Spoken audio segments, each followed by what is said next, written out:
We gather here tonight to bring women back to their rightful place. The Testaments, a new Hulu original series from the executive producers of The Handmaid's Tale. It's easier to accept a story than believe that the people around you are monsters. The battle isn't over. There comes a time when you have to take action, when you have to choose your own destiny. Never quite as it seems. Watch the new Hulu original series, The Testaments, streaming on Hulu and Hulu on Disney Plus for bundle subscribers. Terms apply. Hi, this is Daryl Close, and when I'm not up at 2 a.m. feeding a newborn, I'm stacking Benjamins.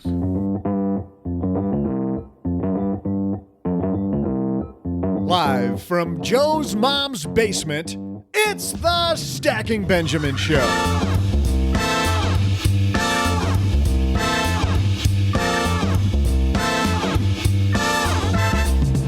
I'm Joe's mom's neighbor Doug, and today we're talking about your money story. My money story's simple. I'm waiting patiently for a windfall. Yeah, oh really? That's not a money story? Tell that to my accountant. Says it's pretty much my only hope. Here to share her version of a money story, we welcome the host of Her Money Matters podcast, Jen Hemphill. Also, why did the stock market drop last week? And we'll share some good news about millennials and saving money.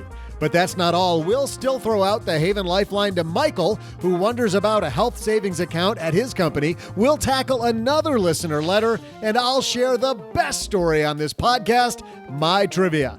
And now, two guys who need a story to explain what a mess this basement is, Joe and G.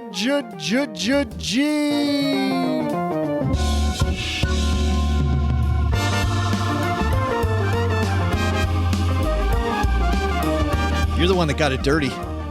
Blame it on me. Doug got it dirty. That's the first thing you did when you were 8 years old, right?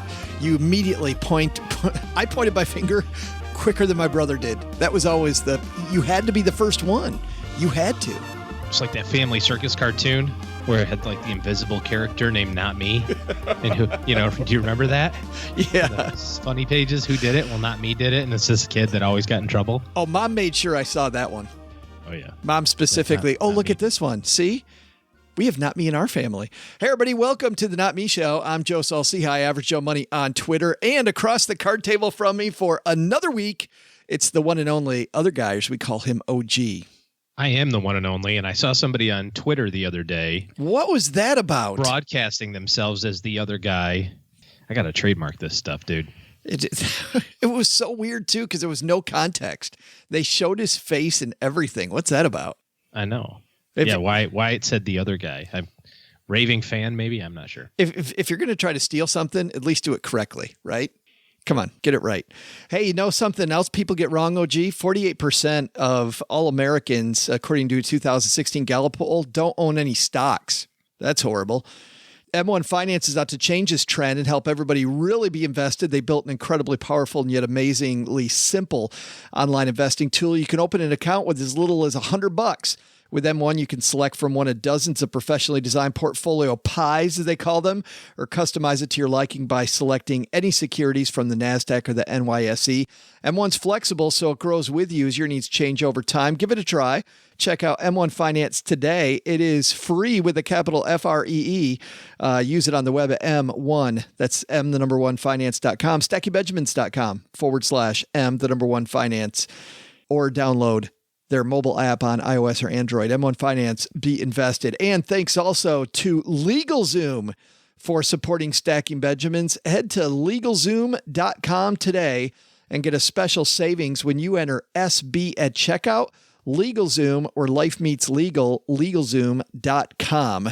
We've got the dot something today. That went nowhere. We put the .com in podcasting. I don't know. Try again. But the good news is we got Jen Hemphill talking about your money story, and we're all a product of our money story. I can't wait to talk to our good friend Jen Hemphill about that. But first, we got headlines, so let's move. Hello, darlings. And now it's time for your favorite part of the show, our Stacking Benjamins headlines. Our first headline comes to us from CNBC, written by Liz Moyer. This piece, Wharton's Jeremy Siegel, heard of him, OG. Actually, I've seen him speak before. Mm-hmm. And he's smart young man. Yeah, he's a character too, isn't he?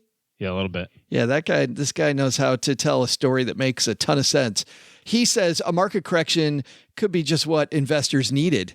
Too many momentum traders push the stock market to dizzying heights, Siegel said on CNBC. The market pullback doesn't signal a bear market, but possibly a correction coming that will chase out the speculators, according to Wharton School finance professor Jeremy Siegel.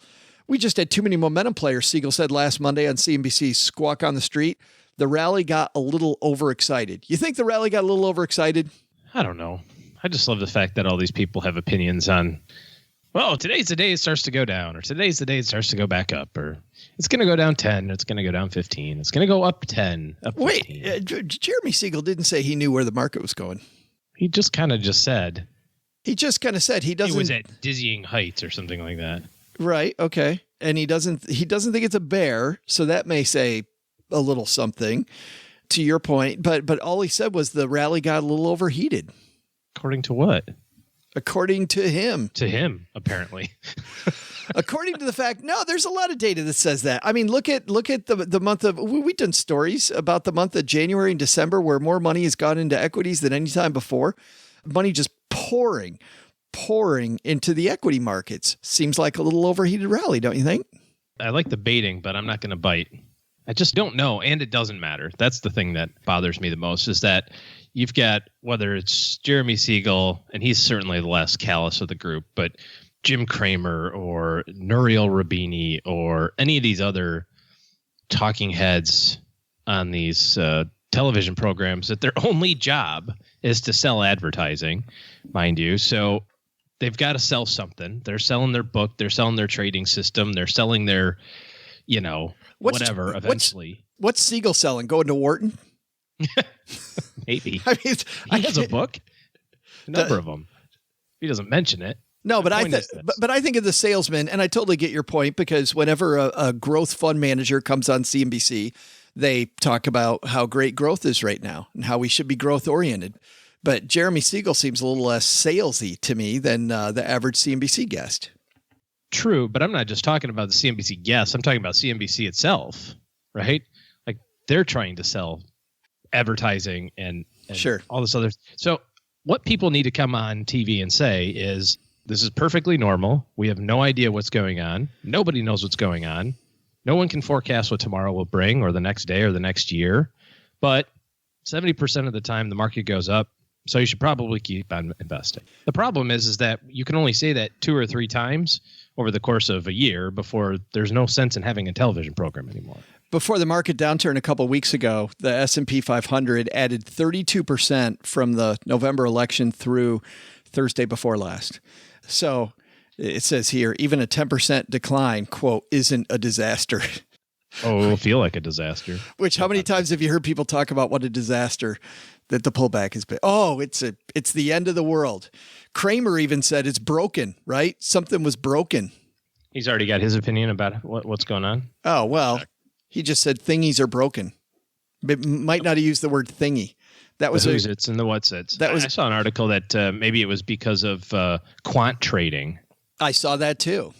Like, okay. I saw a lot of articles saying that it was about program trading and machines. That brings up. Want me to tell you what the reason was? Because there were more sellers than buyers. It brings up a great point, which comes from one of my favorite books, Trading Rules, which is an older book written by a guy who worked on the Chicago Exchange. These guys are doing commodities, right? I mean, this is some hardcore trading, and they're taking a lot more risk than probably 99.9% of the people that listen to this show take.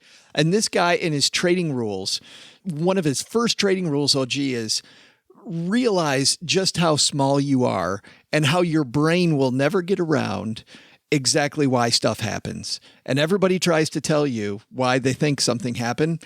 You will never know. It's impossible to know. Yeah. The market's too big. There's too much going on for you to know.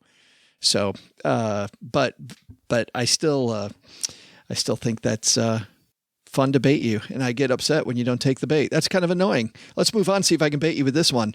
This comes to us from Market Watch. This written by Quentin Futrell. There's been a spike in the number of millennials with $100,000 saved, OG. That's some good news, huh? Dang. The most fortunate young Americans have been boasting about they're fortunate. Okay. Well, no. This is something else that we talked about last week. The most fortunate young Americans have been boasting about their $1 million 401k balances on social media. But there's a size hard work and discipline. Totally fortune. Luck of the draw. There's a sizable number who have seen a savings bump in recent years. Nearly half of working millennials have $15,000 or more in savings, and 16% have $100,000 or more in savings, according to Bank of America's Better Money Habits report, which surveyed 2,000 millennials aged 23 to 37. 16% of millennials, $100,000 or more in savings. Okay. It's good stuff. High five.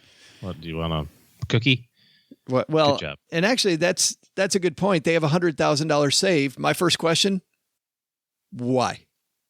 Great. Excellent. Why? Why do you have $100,000 saved? Congratulations. I mean, it's good. It's great. But for what? Yeah. For God willing, it's not in a Bank of America savings account. Bank of America, if you want to send your hate mail to og@stackingbenjamins.com. Here are some other findings. The majority of millennials are saving, and they're more likely to say they have a savings goal. 63% are saving. I turned that around. 37% of millennials aren't saving a dime. Doing it later.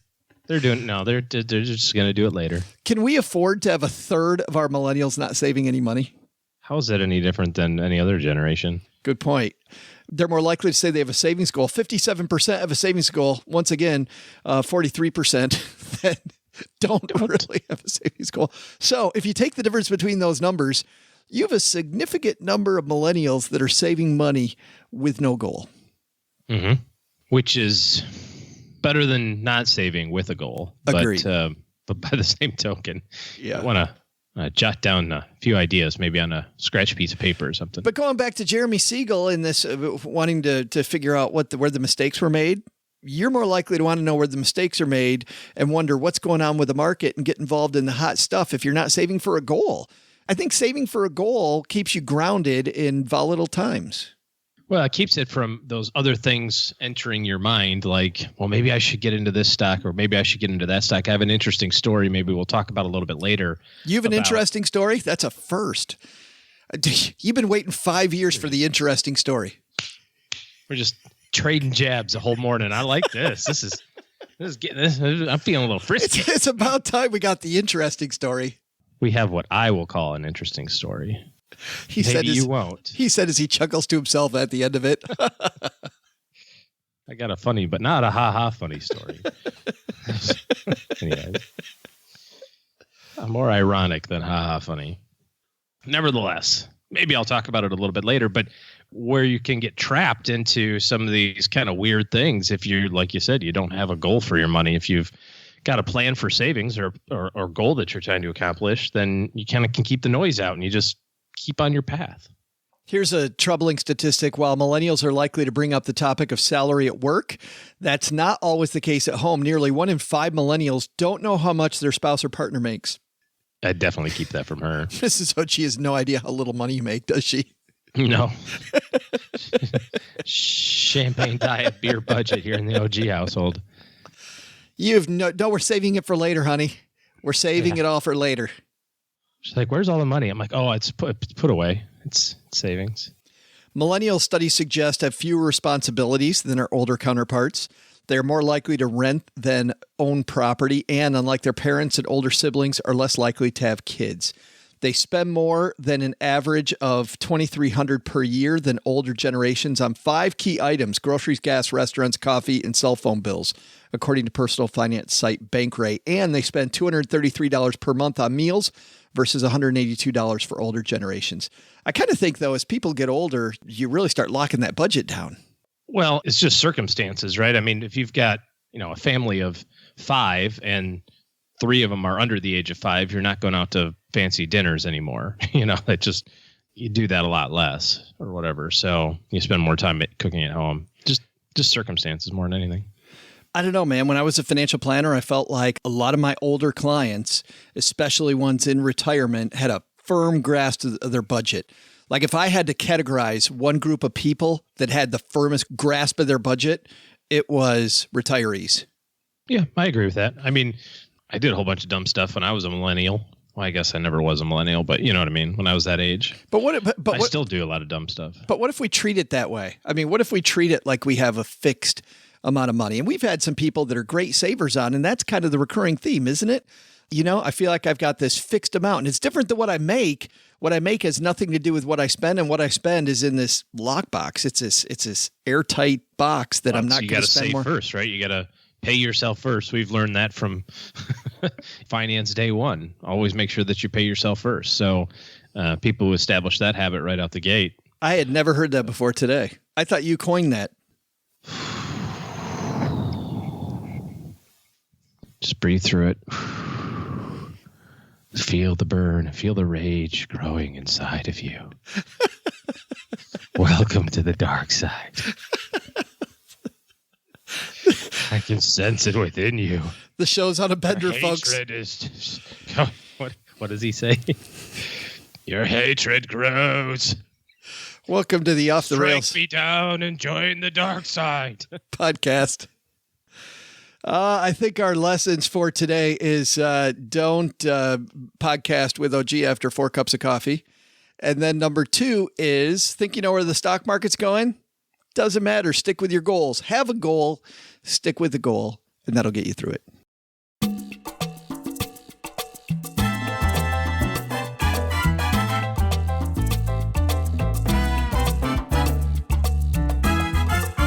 Jen Hemphill has a fantastic podcast called Her Money Matters. And guess what, OG? She now also has a book called Her Money Matters. And she talks a lot at the beginning of the book, and this is what I'm going to want her to dig into, is this idea of this money talk about our past stories, like where we came from. I think a lot of people don't realize what a product of all the events that happened to us before are. And it's funny, I went through hypnosis one time, 3 sessions, to find out why I have this love of fast food. And it was funny because in the end, I realized I equate fast food, and I still do, but now I know that I do.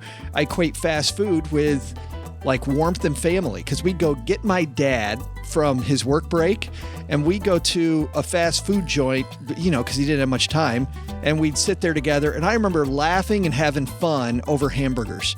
So now I think of hamburgers, French fries, and family time all together from my early days. And it's funny how that impacts who we are today, right? Got to fight past the Whataburger. Every time I see one, oh, there's true love. That's the patty melt talking. Has nothing to do with family. That's that patty melt. That's true love between me and Patty. Patty melt, yes. Jen Hemphill, the greatest burger of all time. Going to talk about that with your money. Money stories, like it.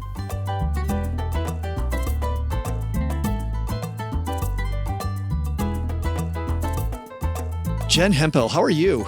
I am doing good. Your mom gave me the red carpet treatment. She gave me brownies and un cafecito. She already knew how I like my coffee. Isn't that crazy? She's so good at that stuff. And I mean, look at me. I'm a disaster. And she totally makes up for everything.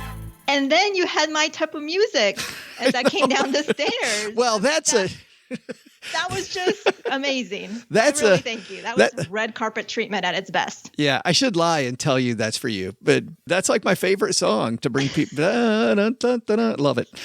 Hey, so congratulations on the book, by the way. Thank you. But before we do that, there's this bean bag that I have my eyes on. Is it okay if we just do the interview there? Oh, we got to move. Okay, hold on. Okay. All right. It looks real comfy. Come over here. In a beanbag. Okay. Yeah. All right. Are you happy now? Although it's weird, like holding my microphone this way. It is, but it's so cool. The beanbag. I haven't been on one. The last one we had, the dog just chewed it up. If we fall asleep, you'll keep us awake. Let's get into this though, Jen. You talk about money stories, and I want to hear at the beginning of your book, you talk about past money stories, present money stories, and future money stories. And I think this is really a great place for people to start in general. But let's hear your past money story. What's Jen Hemphill's money story? My money story, I was born in Colombia, and I grew up with my father's American, my mom's from Colombia. And there was one point in our life where we were living outside of Bogota. Like basically we commuted back and forth. My parents worked in Bogota and we went to school in Bogota. And there was one night we drove back to the house that my parents were building. In the middle of nowhere, we got a flat tire. And these guys came and robbed us, right? Oh, no. Well, we were literally, it was a spot where I guess it was not very good to be stranded on because no one would stop and help us. Like no buses, nothing. Wait, so there's people driving by. And no one would stop. And you're getting robbed. Is it clear that you're being robbed? I mean, to a passerby, would they think so? We were asleep, and all of a sudden, these guys were knocking on the windows with guns, and I'm like, "What in the world is going on?" But the worst thing of this night was that my parents didn't have any cash. They had like a checkbook that there wasn't much in that bank account. They had my parents' wedding rings and an emerald ring that was supposed to be handed down to me. Oh. Like that one I really remember just because it was a beautiful ring. But that night, it really hit me because I knew my parents were very hardworking. Money was scarce. That was a conversation that they had that was just a tense conversation in between my parents. And that night, I realized that even having money, or what I learned, the money story that was relayed to me in that event was that having money wasn't necessarily good because you could get robbed. So I had a mixture of, well, we don't have enough money, that caused problems. But if you do have something of value and it can get robbed, so maybe you shouldn't have that either. So that was just some of the early on of my money story of, it's you have to have it.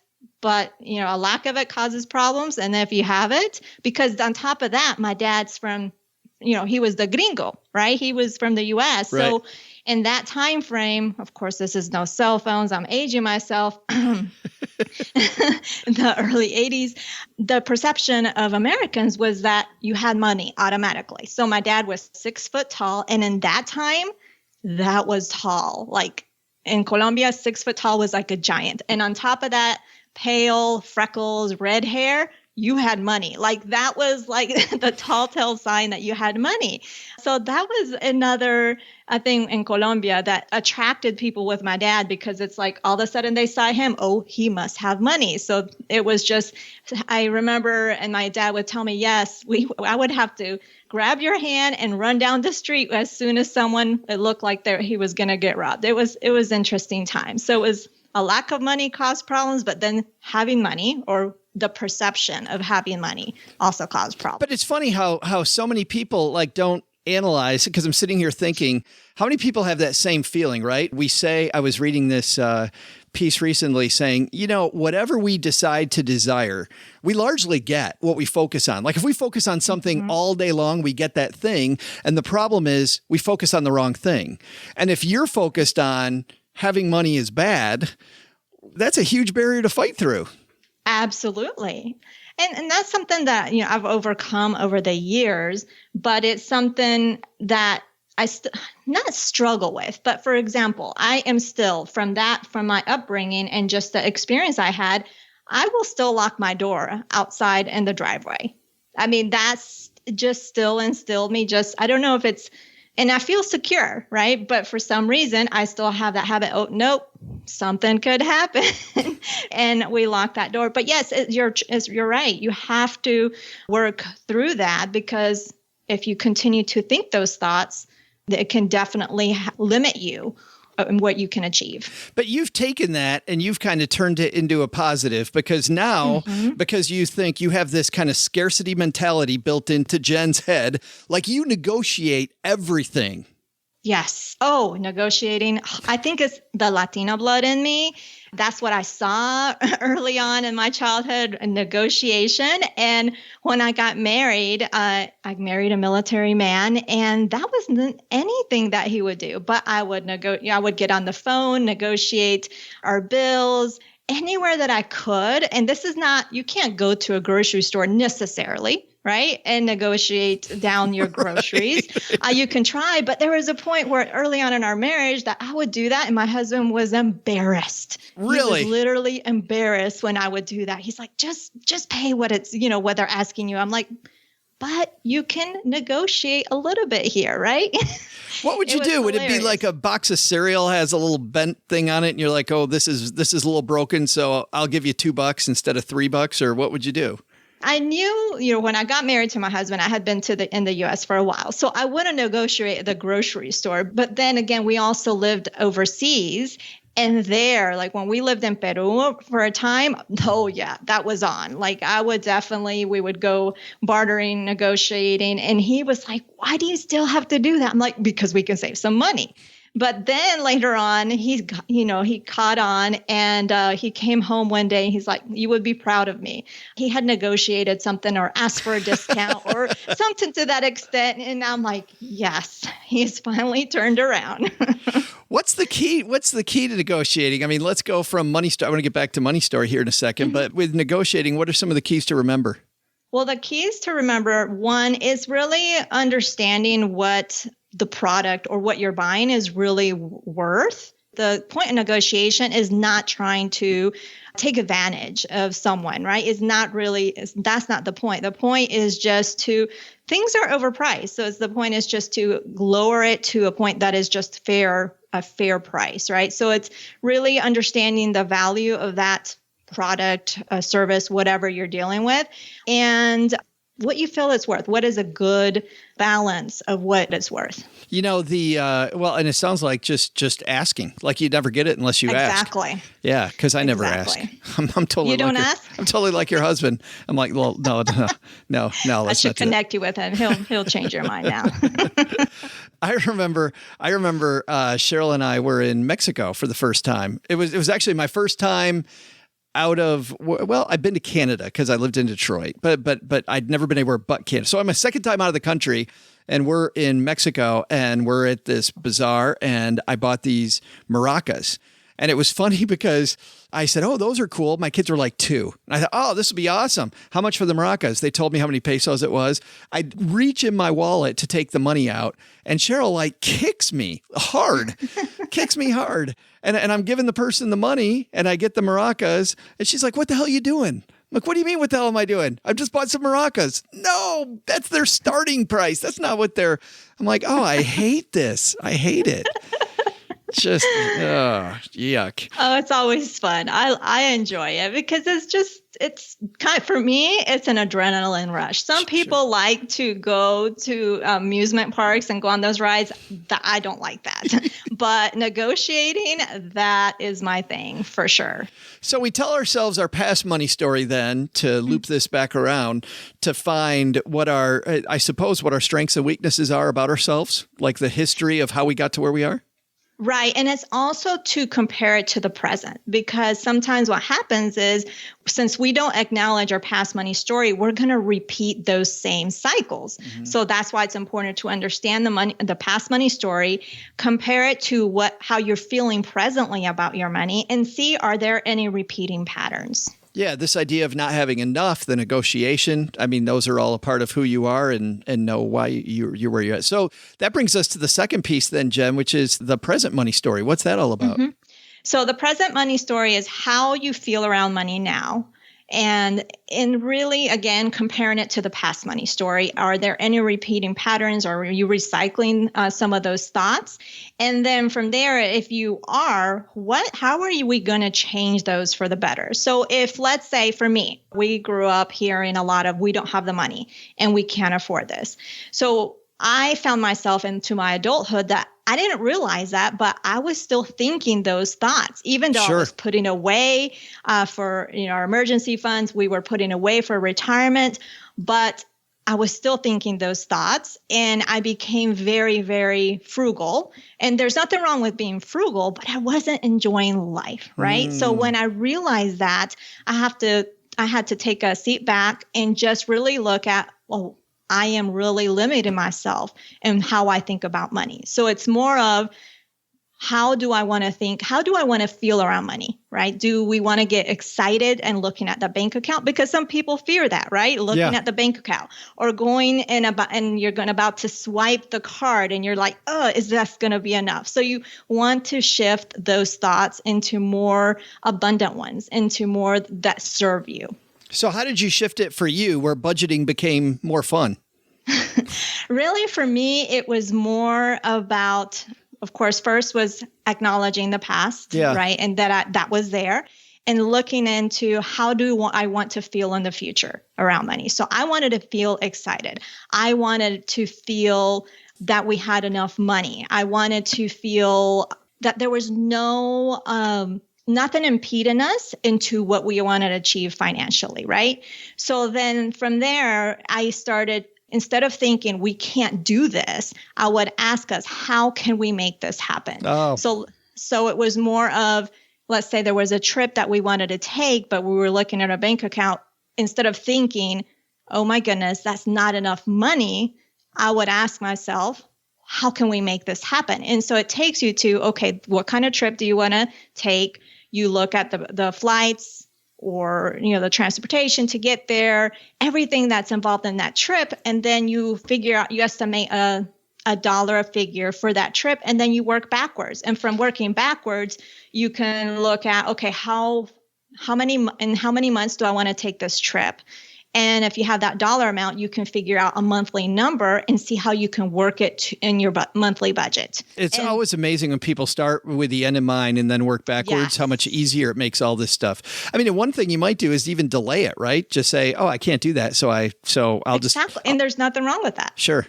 Yeah. I'll do the trip later. But you use a budgeting system, use like an envelope system, right? Right. So basically what I do is more of a virtual envelope system, which, once we started doing this, it just changed everything drastically for the better.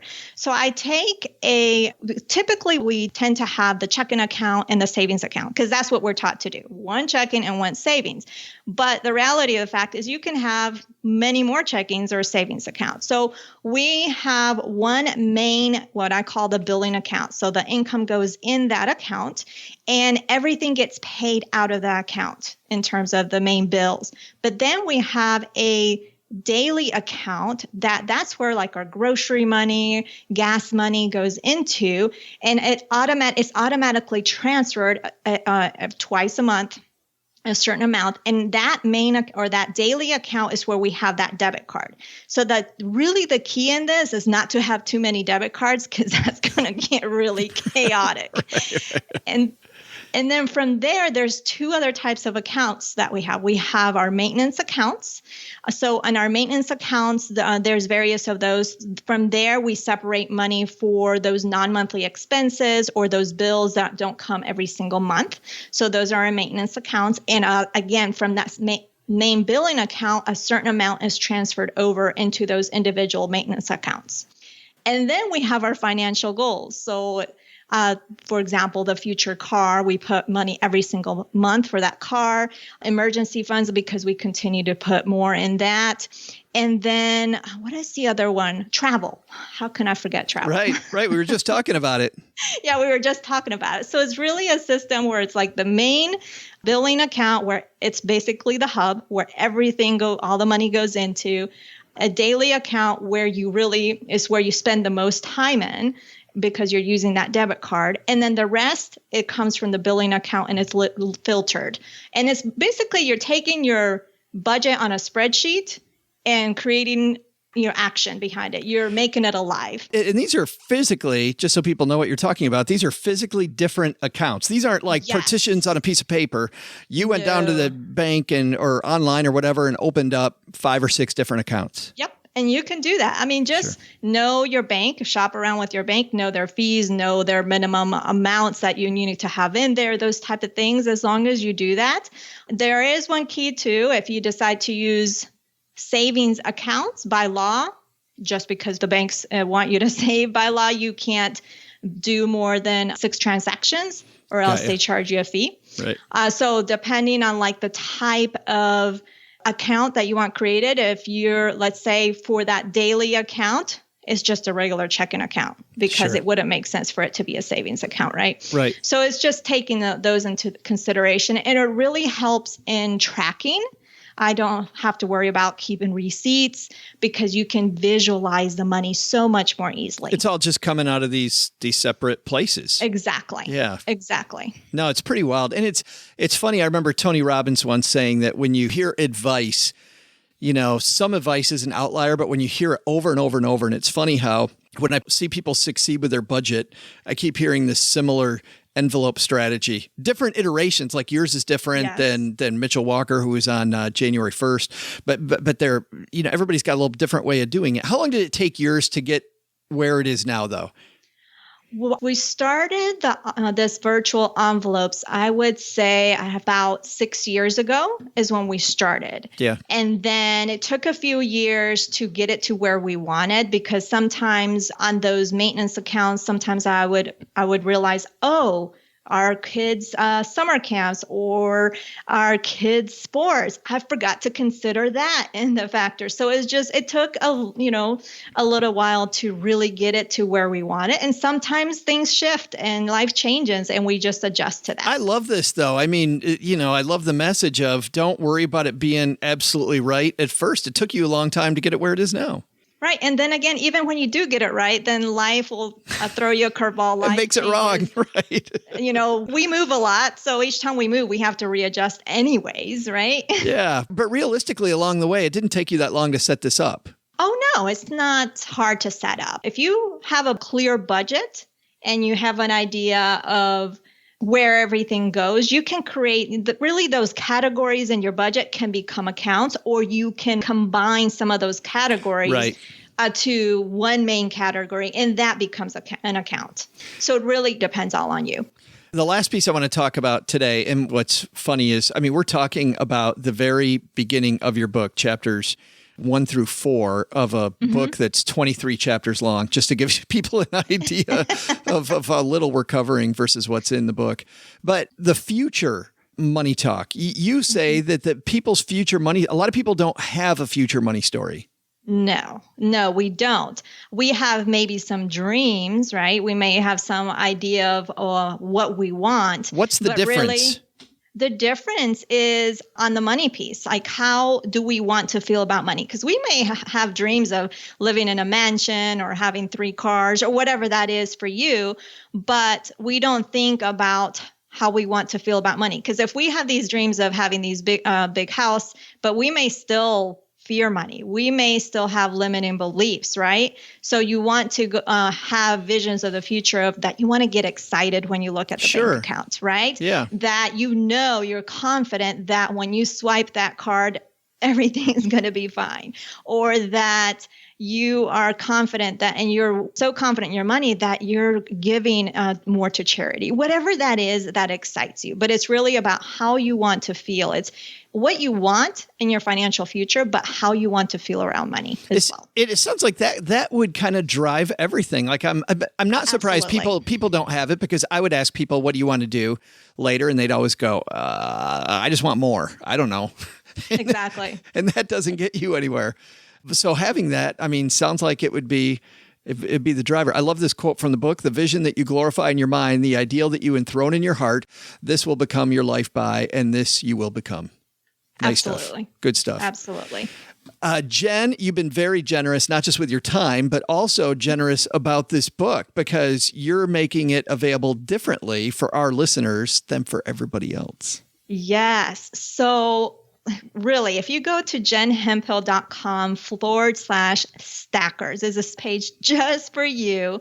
Basically, what I am doing is right now, if you're listening to this on the day that this episode is released, the book is free on Kindle on Amazon. But if you're listening to this later, just by going to that page, I'm going to give you the digital version of the book, no matter what. Shut up. Be free. Shut up. No, I'm doing it. I'm doing it. That is very, very nice. That's amazing. Thank you very much. Oh, no problem. My pleasure. And by the way, I would be remiss if I didn't ask you about the Her Money Matters podcast, the awesome podcast. Tell everybody about the show, the 2 people that don't know about it. Well, basically, the show, as the title of the podcast, is Her Money Matters. It's really, the purpose is to have money talk for women. Of course, his money matters too, because I know the men listening, and I'm like, what about us? His money matters too. But really, it's just, I wanted a safe space for women to talk money. We talk about money stories. I interview all sorts of women on money stories. And I also interview financial experts. And I do solo episodes as well with the questions from my listeners. So it's just been a really, really fun show. It's funny because the show is fun, partly because when you go in, you don't know which one of those areas you're going to cover. So it's a little something different all the time, which is really cool. But it's also like the book. I mean, and I didn't even get into all the different things that are in the book. You start off with the money stories, you talk about your money goals, why self-care matters, talking about money, keeping your bucket full, dreaming your budget, money wins, accountability, becoming a master negotiator. We covered that a little bit. The importance of your bottom line, what cash flow really looks like, traditional money skills, picking a money management system. It's all in here. So it's hermoneymatters.com/stacker. Stacker or stackers? Stackers. Stackers. Awesome. Stackers. Jen Hemphill, thanks for hanging out. Thank you so much, Joe. This has been a blast. And thank your mom again, because she knew exactly how to treat me. It was awesome. She's way nicer than we are.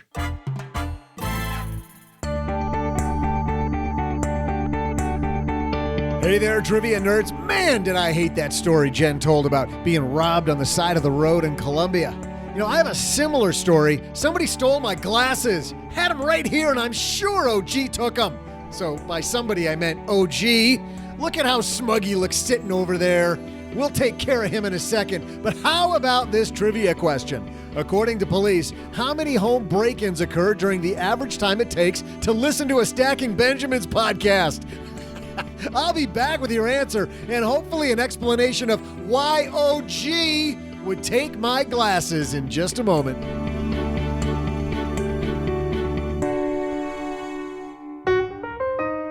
What will your story be in 2018? Now that the holiday rush is over, LegalZoom can help you make this a memorable year before all the distractions take hold. Finally get serious about launching and running your business. Square away your family's financial future with the right estate plan. You can do all this and more with LegalZoom. LegalZoom's been helping people like you take care of their dreams and responsibilities for more than 16 years.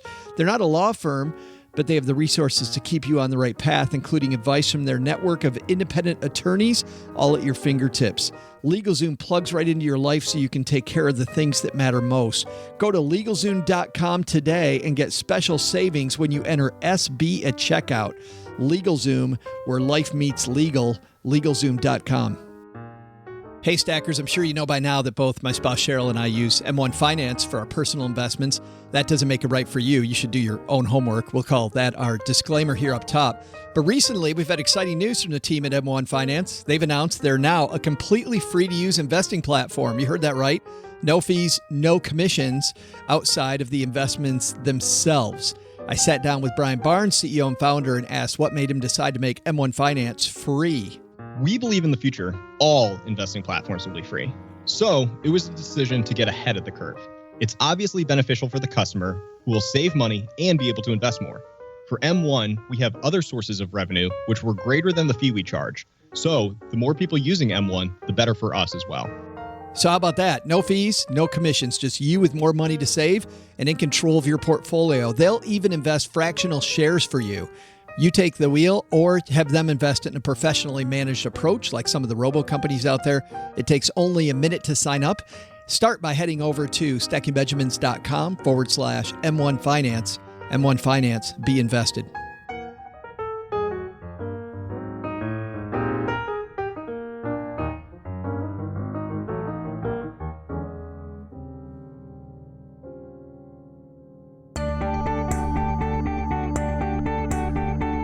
Hey there, trivia fans. Big misunderstanding. I was so sure OG took my glasses and there they were on my head the whole time. Imagine that. But he's not off the hook yet. Somebody stole my car keys and I'm pretty sure OG did it. That guy is slippery. He'll cop to that pretty soon. But for now, let's get you your trivia answer. Today's question was this: how many home break-ins occur during the average time it takes to listen to a Stacking Benjamins podcast? Assuming that an average episode of this podcast is an hour long, feels like 4 hours sometimes, using police statistics, which say that in the U.S., a home burglary occurs every 13 seconds, it's some simple math to find out that 277 home break-ins occur during a single episode of Stacking Benjamins. I wonder if there's a correlation there. Huh. There's good news, though. While home break-ins are to steal your stuff, here at Stacking Benjamins, we only steal your time. That's gotta be better, right? See ya! Great point, Doug. Yeah. The one thing you can't get back in life, we take from you.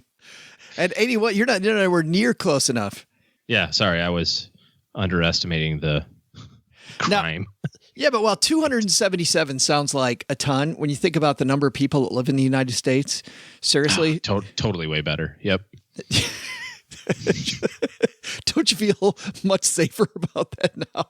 That there's the chances of being burgled are very small. So only 277 in an hour. In an hour, yeah. I should feel really, really fortunate every day. Thanks to Jen Hemphill for coming down and sharing money stories with us.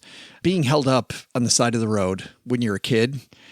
It's going to leave a mark. Yeah, not good. It certainly did. And it's interesting to see how Jen, not only coped. I mean, she and I didn't talk about this, but not only coped, but really turned it to her advantage, right? All these things that she does now because of who she was. A lot of self-examination and turning things on their head. Hey, let's throw out the Haven Lifeline. How about that, OG? How about it? And tackle some of life's, or rather life insurance's most important questions. Our friends over at Haven Life Insurance Agency, they've been spearheading innovation within the life insurance industry by focusing on what you value most. Market corrections and CNBC guests. Specifically Jeremy Siegel. He's okay, dude. It's actually your family and your time, but that's a good 3 and 4. I like that. That's why they created a high quality and most importantly, affordable term life insurance policy issued by MassMutual. You can purchase entirely online.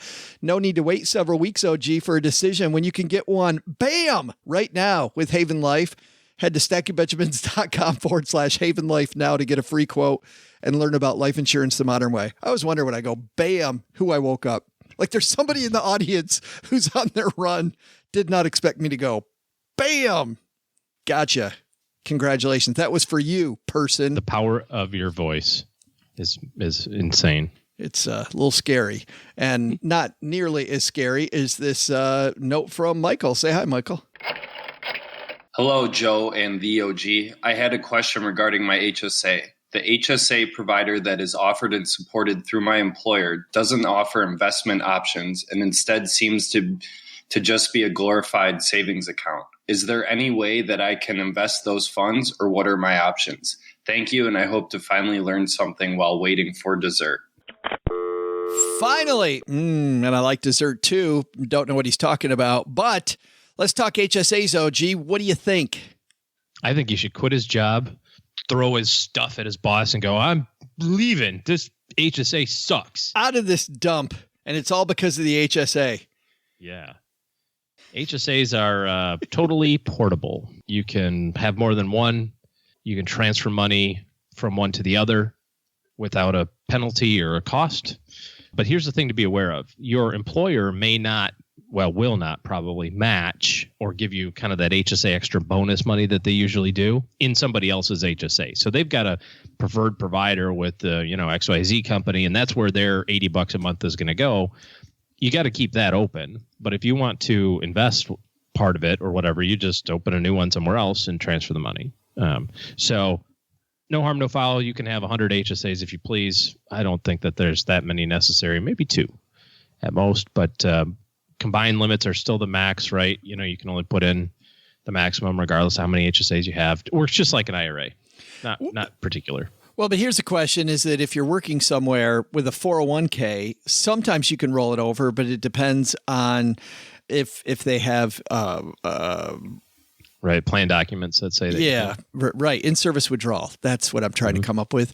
Is that the same here? Let you hang out there for a while. I knew Thanks. what you were looking for. Yeah, nice. Yep. It is Not that to the kind. rescue. It's that kind of day. Speaking of Lifeline, I'm that guy going, are you struggling out there? Do you, I got this circle thing I could throw you. You look like you're good. I may Head have above water. I may have a story about that later. Maybe, okay. Yeah. So maybe, is it an interesting story or not? Probably not. But I'm going to tell it anyway because I think it's funny. Because you're the headliner of this program. I didn't say that. You're the show right now, man. You're go, go, go.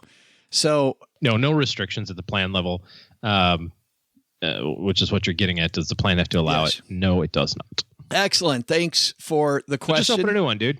We also get letters down here in the basement, and Doug's already getting excited about Valentine's Day because I can see the way he goes to the mail. Valentine's Day? And he gets more disappointed every day when he brings down the mail that there's none for him, which... Okay. This one comes to us from Tracy. Tracy says, Joe and OG, longtime listener to the show in the last several years. Many podcasts have come and gone from my podcast library like a fine wine. Well, that might be a little much, but the Stacking Benjamin show has been first on the playlist for all those years. Thanks, Tracy. Thank you for providing great content in an entertaining fashion. My question, my wife previously has done some part-time work for a very small company. She parted ways with that company in 2016. One of her frustrations was that payroll was managed by a family member of the owner and was at times very disorganized. To her surprise, at the beginning of 2017, she received a paycheck via automatic deposit from this business, although she had not recently worked for them. I like not working for somebody and still getting paid. I know. How does that work? I like where this is going. So I wonder if this is an email then about how he moves to a different country and protects that money. You think so? I don't know. I don't know. Let's see. Let's soldier on. She contacted the business owner and the funds were withdrawn from her bank account. Oh, Tracy's wife did the right thing. That's so disappointing. Fast forward 1 year and we just received a W-2 from this company. Oh, that's so good. For the amount of the payment. My wife has contacted the business owner who's going to address with the individual who does payroll. I know that you cannot give specific advice, but my question is this. How does the process work when a company files a W-2 in error, and is this easily and quickly remedied? Should we be requesting some specific documentation or form from the company to support this was an error on their part? My family has a straightforward tax picture, and I've always done my taxes using a software program. I can only imagine the headaches and scrutiny if we file a tax return in which income's not reported by us that has previously been reported on a W-2. We're anticipating a return this year, so I'm anxious to file my taxes promptly, or if this situation warrants the involvement of a tax professional, I want to move quickly. Never learned a thing. I guess that's why I keep listening. Thanks, Tracy.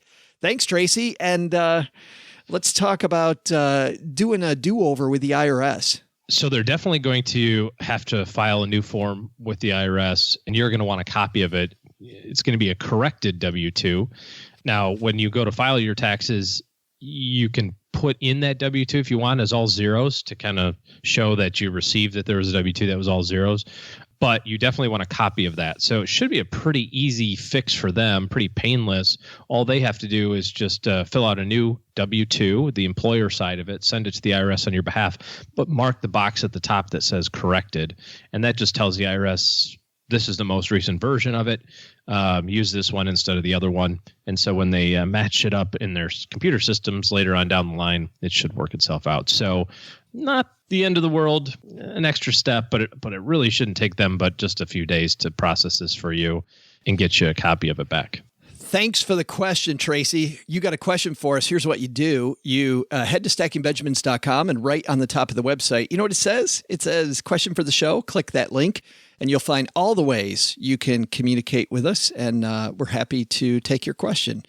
Thanks also to everybody who's left a review of this here podcast, tells people what type of dangerous activity it is listening to the Stacking Benjamin show. Mom puts those on the fridge and proudly displays them. She always pretends like she's not standing next to the fridge with her hands out pointing kind of to the review while the Bridge Club comes by. But we all know what she's doing, and the Bridge Club's even onto her. But that's fine because we like helping Mom brag to her friends, which is great. So thank you for your involvement in that activity. Thanks to Jen Hemphill for coming down to the basement. I know Doug's about to thank her also, but fantastic stuff. Her Money Matters. Just a great read. If you're looking for great financial help in your corner, guess what? OG's taking clients, and to find out how to get him in your corner and what that would take, head to stackingbenjamins.com/letter O, letter G, and that will lead to his calendar.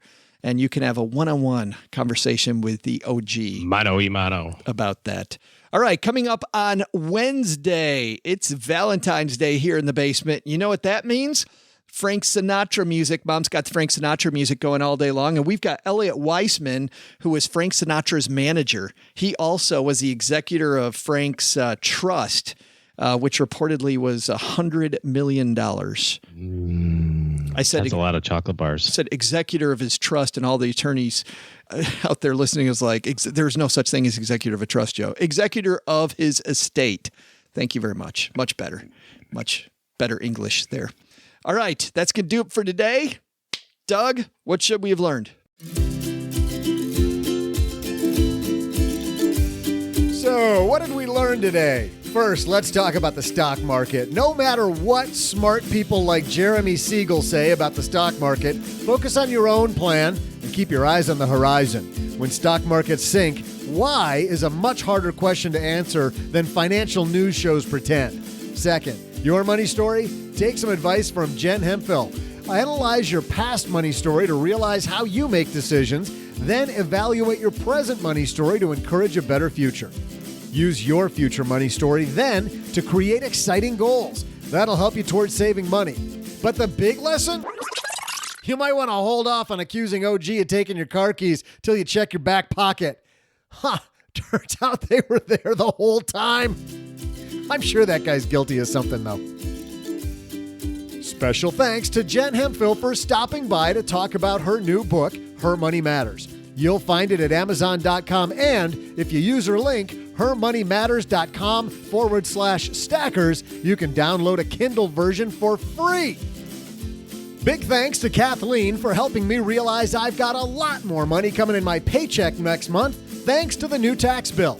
It turns out the El Camino's getting some new wheels because the new Stacking Benjamins course, How to Legally Cheat on Your Taxes, includes all the stuff you need to know about the new tax law changes. Think they don't affect you? Check your paycheck. You might be pleasantly surprised. Check out the course at learn.stackingbenjamins.com and use the code DougRocks for 10% off. Yeah, you're welcome. This show was created by Joe Saul-Sehy, produced by Richie Rutter-Reese, and engineered by the amazing Steve Stewart. Kathleen Selmans handles design, newsletter, and classroom opportunities. If you'd like to learn more, head to stackingbenjamins.com/classes. Online, visit us on Twitter at @SBenjaminsCast or on our Facebook page. Shannon Cowan is our community manager and social media guru. I'm Joe's mom's neighbor, Doug, and I'm pretty much the guy in charge of everything around here. Trust me, this well-oiled machine didn't get like this all by itself. SB Podcasts may receive payment on the show from sponsors and guests in the form of books, giveaway items, discounts, or other remuneration. There's no way you would take advice from these dorks, but like Joe's mom always says, don't take advice from people you don't know. This show is for entertainment purposes only, and before making any financial moves, consult with a real financial advisor.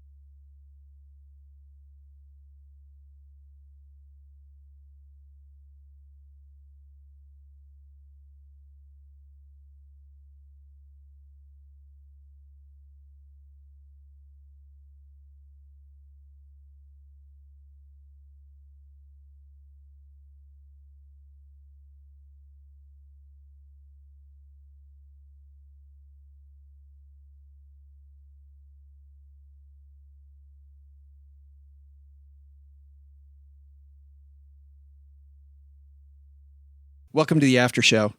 This is the part of the show that doesn't exist, and Michael talking about dessert. If you have to talk about the after show, you can say dessert, but it's still kind of annoying. Yeah.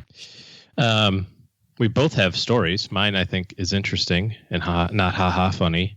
Yours may or may not be interesting. I thought you were going to say, when you said ha and ha, I thought you were going to say, mine is interesting and hot. I'm like, what the hell are you doing? No. All right. It's a tragedy, actually. It's a tragedy. So, like in that Bee Gees song? My brother works as a stockbroker. I think I mentioned this before.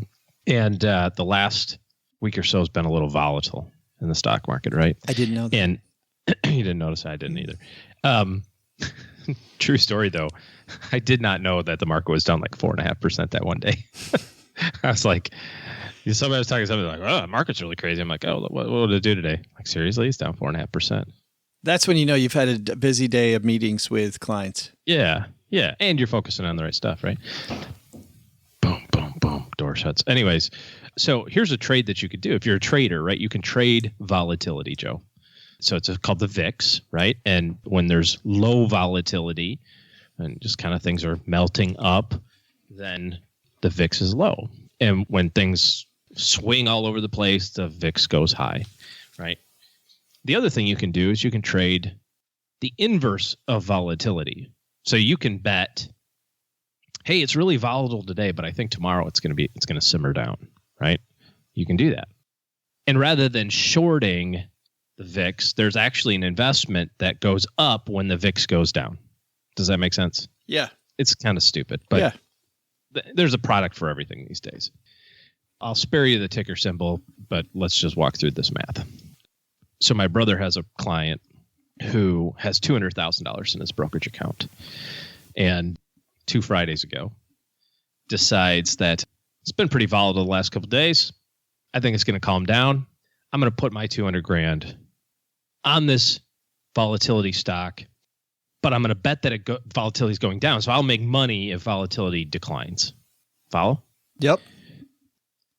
Further, I'm so convinced in my opinion that I'm going to margin my $200,000 and I'm actually going to buy $400,000 worth of stuff.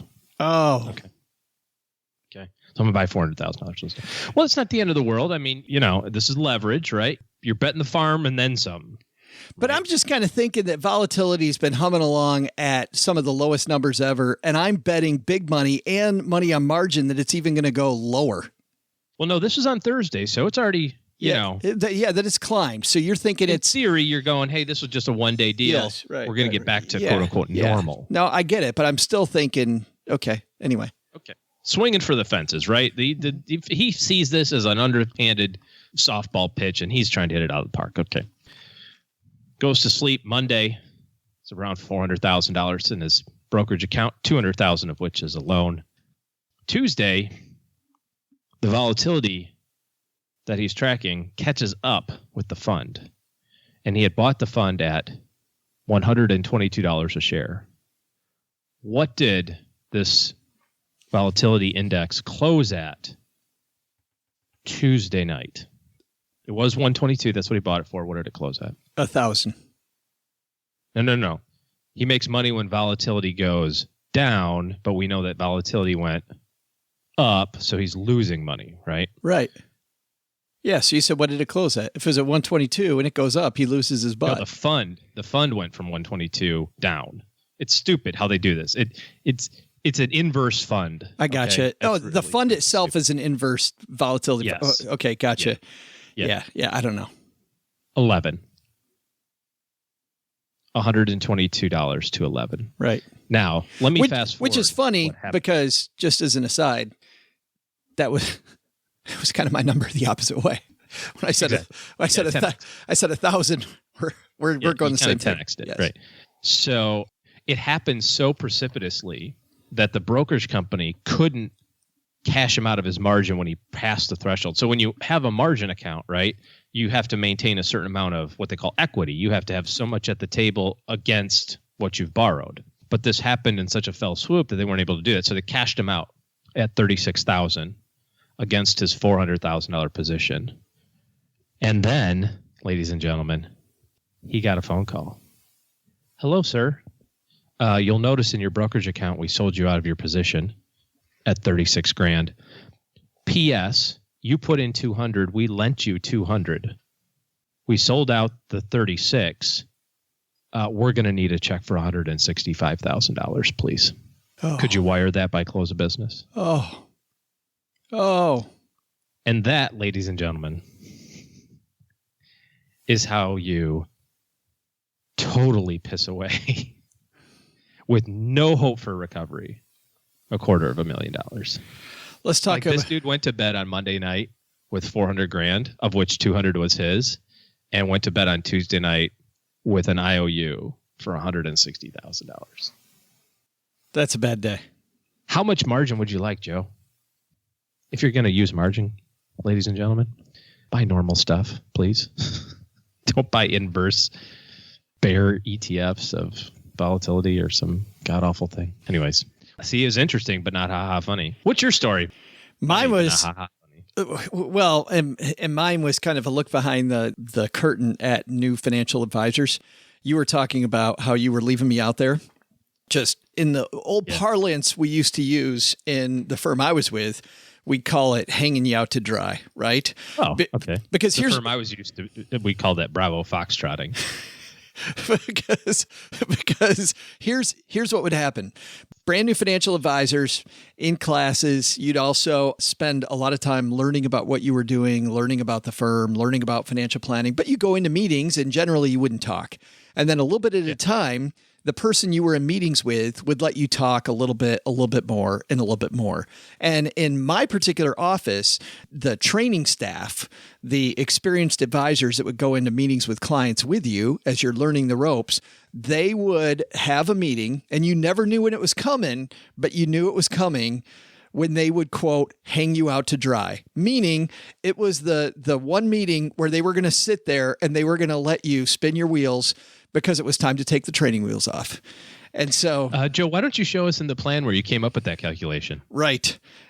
And you had to be ready for that all the time, which made you learn the stuff faster, right? Sure. You would learn the stuff faster, so you're ready for clients faster because you didn't know anytime, man, this guy's going to embarrass me in front of the client. So my friend Tony, big guy, right? Just a big, funny dude. And Tony goes in with his trainer, Tom, to a meeting. And Tony's at the point in his training where he's doing a good part of the meeting. And it's a first meeting with these particular clients.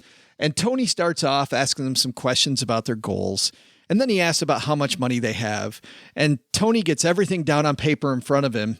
And he sits, and it becomes clear to Tom very quickly that Tony's reached the end of his rope. Tony has no idea where to go from here. What to do next.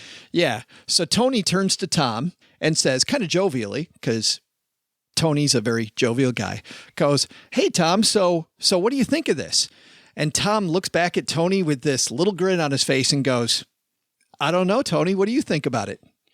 And Tony goes, "Oh, he's hanging me out to dry in this meeting." And Tom told this story better than anybody else because he's got the front row seat, right? Tony immediately goes from jovial Tony to sweating bullets, big time sweating in a suit and tie Tony. Yeah. And he leans over the numbers and he goes, and then he makes himself some fake notes, which Tom knows he's not writing anything. Mr. Klein, anything else you want to add? Anything you want to add besides this? What are you feeling about this stuff? The guy's like, "Well, I don't know. I don't know what to do." And then Tony goes, "Well, that's interesting. Tom, what do you think you should do?" And Tom goes, "Well, I think you're thinking the same thing I'm thinking, Tony. Why don't you tell him?" And Tony goes,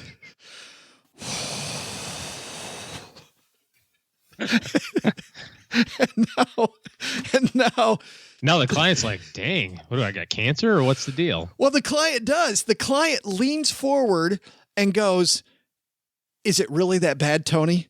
And Tony looks up, realizing his flippin' lifeline. All of a sudden, it's as if this ray of light comes down on him.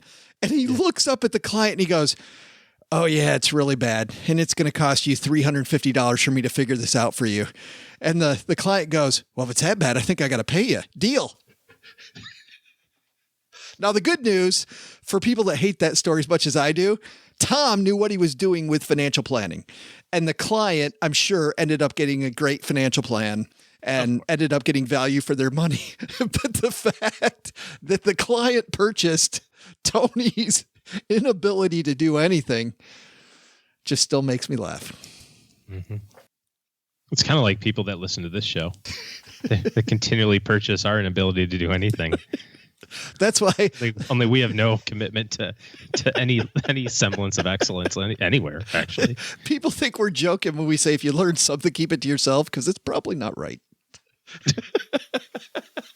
Well, okay. I tend to think that we're right about a lot of stuff. So try not to do any of the teaching stuff for sure. All right, kids, have a great day. All right, don't do margin and don't hire a brand new advisor. Ta-da.